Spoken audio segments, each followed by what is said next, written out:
शायद उन्होंने अपने आप को जान लिया होगा कि मैं भी अब इतने ही समय संसार में रहने वाला हूं। खैर, मैं अभी इस विषय में नहीं जाना चाहता, लेकिन महापुरुष अपने जीवन को समुन्नत करने के लिए, अपने जीवन को पावन करने के लिए परमात्मा के प्रवचनों से अपने जीवन को जोड़ने का कार्य करते हैं। परमात्मा महावीर ने चंड कौशिक को बोध दिया और वह चंड कौशिक समझ गया। उसने अपनी सारी दुख दुविधाओं को मिटा दिया, क्रोध को मिटा दिया, शांत धारण कर लिया, समता भाव उसने अपने जीवन में धारण कर लिया। चंड कौशिक ने बाकी जीवन में संयम धारा, चंड कौशिक ने बाकी जीवन में संयम धारा। दास प्रकाश यूं कहता वो उतर गया भव पारा। जिनवर ने बोध दिया जिनवर ने हर लीनी जन जन की तीर है सांप की बांबी पर। खड़े प्रभु खुद जाकर थोड़ा नहीं भय खा। अरे ये सचमुच के वीर है सांप की बांबी पर। खड़े प्रभु खुद जाकर थोड़ा नहीं भय खा। जहां परमात्मा पहुंच जाते हैं वहां अपने आप कल्याण हो जाता है। सचमुच ऐसा सौभाग्य भाग्यशालियों को प्राप्त होता है। देव की महारानी उन मुनियों को पाकर के आज इतनी प्रसन्न और राजी होती है जिसके खुशियों की हम यहां पर व्याख्या नहीं कर सकते। हमारे पास शब्द नहीं है कि हम उस देवकी के भावों को शब्दों के द्वारा व्यक्त कर सकें। भाग्यशालियों, परमात्मा महावीर और उनके प्रथम शिष्य, अंतेवासी शिष्य इंद्रभूति गौतम उनके समीप बैठे हुए हैं और उस समय एक सन्नारी परमात्मा के दर्शन करने के लिए आती है और परमात्मा के दर्शन करते करते उनके प्रति इतना प्रेम, इतना स्नेह, इतनी आत्मीयता, इतना अपनापन जागृत होता है कि उस बहन के स्तनों से दूध की धारा छूट जाती है।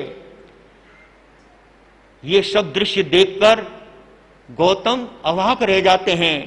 परमात्मन, ये स्त्री कौन है? ये बहन कौन है? परमात्मा महावीर ने समाधान करते हुए कहा कि है गौतम, ये मेरी माता है। क्या बोलते हैं? ये मेरी माता है। गौतम स्वामी तो उनको जानते नहीं थे कि ये परमात्मा की माता है। गौतम स्वामी तो जानते थे त्रिशला रानी वो परमात्मा की माता है, लेकिन ये कैसे माता हो सकती है, ये अभी तक लोगों के सामने उद्घाटित नहीं हुआ था। इसलिए गौतम स्वामी ने पूछा कि आपकी माता कैसे? कि मैं 82 रात्रि इनके कुक्षी में रहा हूं। देवानंदा, जिनकी कुक्षी के अंदर मैं 82 रात्रि रहा और 83वीं रात्रि में मुझे त्रिशला के कूप में ला करके हरिने गणेशी देव ने रखा। ये बात शास्त्र के अंदर परमात्मा ने खुद ने अपनी जीवन कथा कहते हुए फरमाई है। और सर्वज्ञ सर्वदर्शी वे होते हैं जो तीनों काल की भावनाओं को, तीनों काल की बातों को हाथ में रहे हुए आंवले की तरह प्रत्यक्ष देखते हैं। इसलिए उन्होंने गौतम का समाधान करते हुए कहा ये मेरी माता है। फिर उन्होंने पूरा वर्णन उनके सामने करके सुनाया कि मेरा जन्म तो इन्हीं के उदर में हुआ था, लेकिन व्यवहार के अंदर मैंने सिद्धार्थ राजा के यहां पर त्रिशला के उदर से जन्म लिया, इसलिए आम जनता मुझे सिद्धार्थ राजा का पुत्र के रूप में जानती है। लेकिन ऋषभदत्त और नंदा को आम लोग नहीं जानते थे। तो खैर मैं बात यह कह रही हूं, हाँ, देवानंदा और ऋषभदत्त ये परमात्मा के पूर्व के इसी जन्म के माता पिता रहे हैं। और जब माता की ममता पुत्र के प्रति जागृत होती है तो ऐसा दृश्य स्वतः बन जाता है। ममता ऐसी चीज होती है कि वो अच्छे अच्छों को आकर्षित कर लेती है। देव की महारानी ये सारा दृश्य, सारी बातें अरिष्नेमी भगवान से जानने के बाद अपने घर आती है और घर आकर के आराधन करती है। और उस समय श्री कृष्ण वासुदेव अपनी माता के पग वंदन करने के लिए आते हैं और अपनी माता को वो उदासीन देखते हैं। तब वो क्या कहते हैं, इस मोह कर्म की लीला से बचिए चतुर सुजान जी। इस मोह कर्म की लीला से बचिए चतुर सुजान जी। कृष्ण पूछते सविनय भक्ति क्यों उदास हो माता। देवकी कृष्ण पूछते सविनय भक्ति क्यों उदास हो माता। देवकी सारी बात बताती, देवकी सारी बात बताती। आर्त ध्यान क्यों खाता जी, इस मोह कर्म की लीला से बचिए चतुर सुजान जी। एक माता पिता के प्रति पुत्र का क्या प्रेम होता है, पुत्र का क्या अपनापन होता है और पुत्र का क्या कर्तव्य होता है, उस कर्तव्य को श्री कृष्ण अच्छी तरह से जानते थे। इन्होंने मेरे प्रति जो उपकार किया है वो एक जन्म में तो क्या 7 जन्मों में भी मैं इनके उपकारों से उपकृत नहीं हो सकता। इतना एहसान बंद हो इन माता पिता का। अपनी माता को चिंतित देख करके श्री कृष्ण पूछते हैं, माता जी किस बात को लेकर के आप चिंतित हैं। तब उन्होंने सारी बात स्पष्ट की, तेरे जैसे 7 पुत्रों को जन्म दिया, एक का भी बचपन नहीं देखा। तब श्री कृष्ण ने बचपन में सुन रखा था मेरी माता 8 पुत्रों को जन्म देगी, अभी एक भाई होना बाकी है। और ये जान करके उन्होंने अपनी माता से कहा,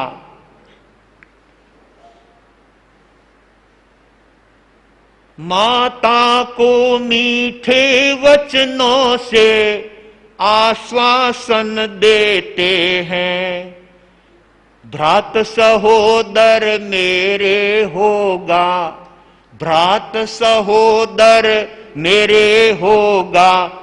कह विदाई लेते जी, इस मोह कर्म की लीला से बचिए चतुर सुजान जी। श्री कृष्ण अपने माता की चिंता को दूर करने के लिए, अपने माता के आर्त ध्यान को मिटाने के लिए उनसे कहने लगे, माता जी आप चिंता मत करो, आपकी जल्दी से जल्दी चिंता दूर हो ऐसा मैं उपाय करूंगा। और ऐसा कहते हुए वे तुरंत वहां से अपने राजकाज को छोड़ करके, अपने 3 खंड के आधिपत्य को एक साइड में करके माता की चिंता निवारण करने के लिए सीधे कौशलशाला में जाते हैं। 3 दिन की तेले की तपश्चर्या करते हैं और उस तेले की तपश्चर्या में देव का इंद्र का सिंहासन हिल जाता है। इंद्र ने अवधि ज्ञान से देखा, क्या कारण है मेरे सिंहासन हिलने का। एक तेले की तपस्या में इतनी ताकत कि इंद्र के सिंहासन हिल जाए।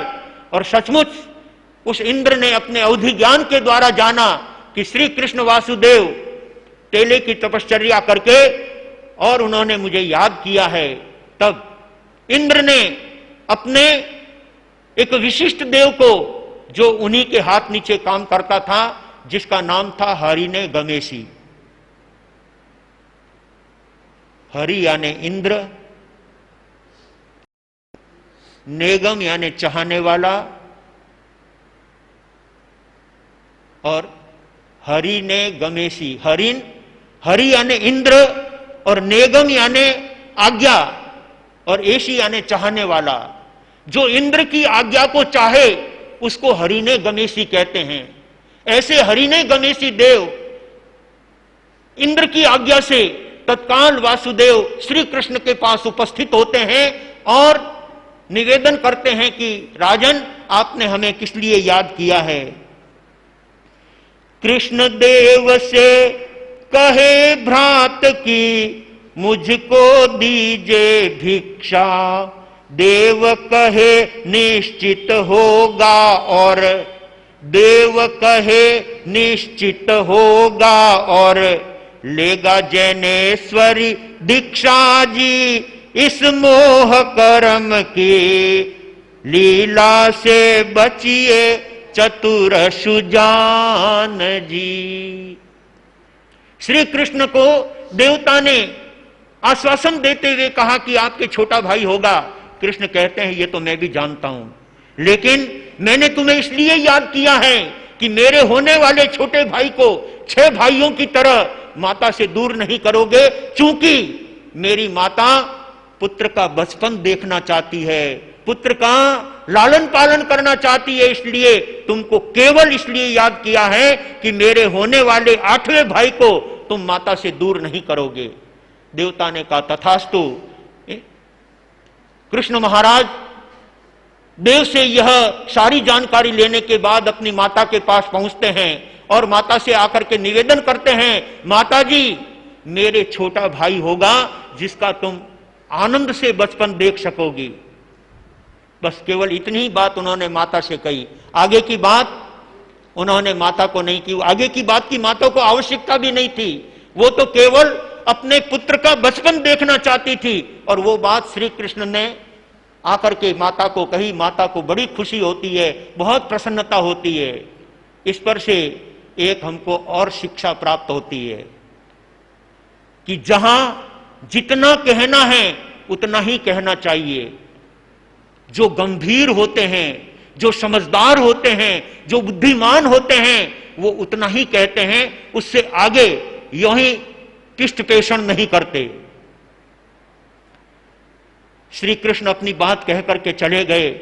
माता बड़ी प्रसन्न हो जाती है, पर जो बात उन्होंने अपने मन में बना रखी थी कि दीक्षा लेगा, वो तो समय आएगा तब देखा जाएगा, वो अभी माता को कह करके उनको दुखी क्यों करना, उनको चिंतित क्यों करना। अगर ये बात कहूंगा तो माता और चिंता में पड़ जाएगी, इसलिए समय आने पर वो दीक्षा की बातें होगी। अभी तो केवल मेरे छोटे भाई का माता से जन्म हो, यही अपेक्षा माता को है। और उन्होंने उतनी ही बात कही। लेकिन बहुत से लोग होते हैं जिनके पेट में बात आने के बाद टिकती नहीं है। आहार टिक जाता है, बहनों के 9 महीना बच्चा टिक जाता है, लेकिन बात नहीं टिकती, बात नहीं पचती।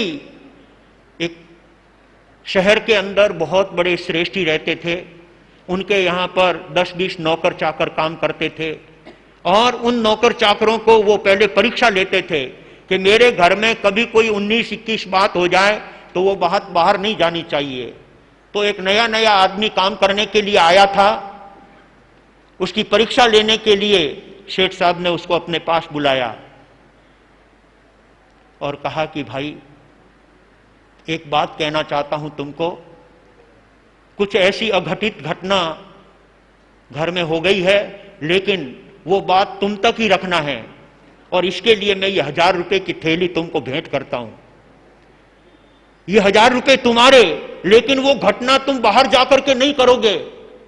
परीक्षा लेते हुए सेठ जी कह रहे हो 1000 रुपए की थैली किसको अच्छी नहीं लगे। वो 1000 रुपए की थैली ली, बहुत खुशी, और कहने लगा सेठ साहब फरमाओ क्या बात कहना चाहते हैं आप, मैं उसको बराबर अपने मन में समा करके रखूंगा, बाहर कहीं नहीं करूंगा। तो सेठ जी ने कहा कि देख भाई, सेठ जी के सेठानी के पुत्र होने वाला था, लेकिन पुत्र की जगह उसने गधे को जन्म दिया है, लेकिन ये बात बाहर नहीं करनी है, वो तुम्हारे अंदर ही रखनी है, बाहर नहीं करनी है। उसने कहा कि ठीक बात है।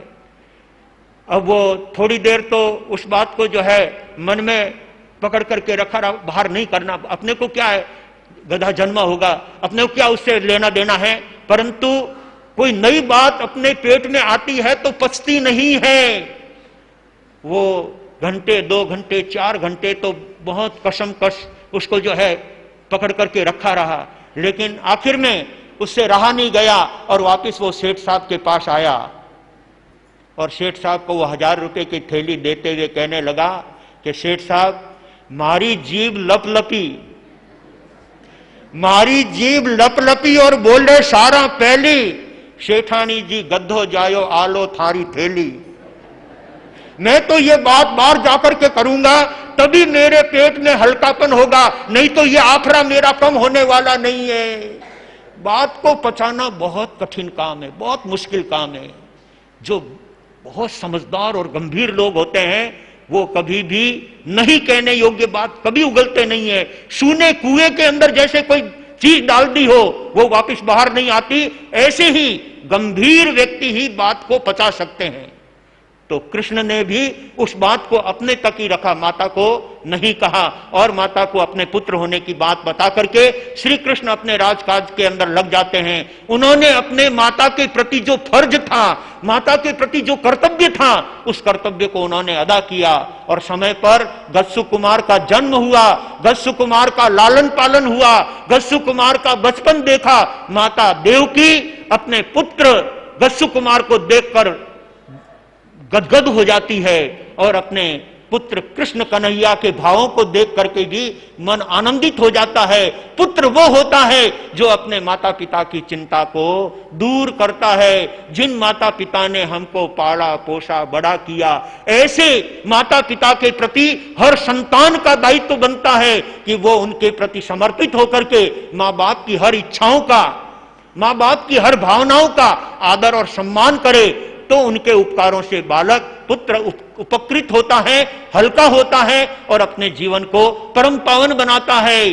गजसु कुमार अपने माता के सानिध्य में, अपने बड़े भाई श्री कृष्ण के सानिध्य में देखते देखते 16 वर्ष के हो जाते हैं।